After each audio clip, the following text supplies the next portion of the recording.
қалқанша безді осы көбелектің қанатымен салыстырып жатады. Сондай нәзік ағза, көбелектің қанаты қандай нәзік болса, сондай нәзік. Яғни сіз таңертең ояндыңыз, бір нәрсеге асығып жүгіретін болсаңыз, соның өзі ағзаға күйзеліс болып саналады. Сіз үшін ол әдеттегі жұмысқа жиналу болса, ол ағза үшін күйзеліс болып саналады.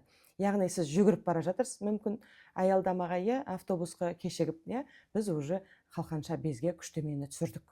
Сол сияқты қазіргі жаңа айтып жатырмын, осы жаһандық әлемдік трендтарға байланысты, біздің бірнеше жұмысты жасауымызға байланысты, көбінесе қазір кредиттер көп адамдарда, осының бәріне адам күйзеліске түседі. Сонда бұрынғыға қарағанда неге көбейді деген сұрақтың бірінші жауабы, бұрынғы біздің жағдайымызға қарағанда қазір стресс көп. Сонда бірінші орган сол стрессқа жауап беретін ол қалқанша безі. Сайып келгенде жай ғана стресс пен депрессияның өзі қалқанша безінің жұмыс істеу функциясына кері әсерін тигізіп отыр. Әрине.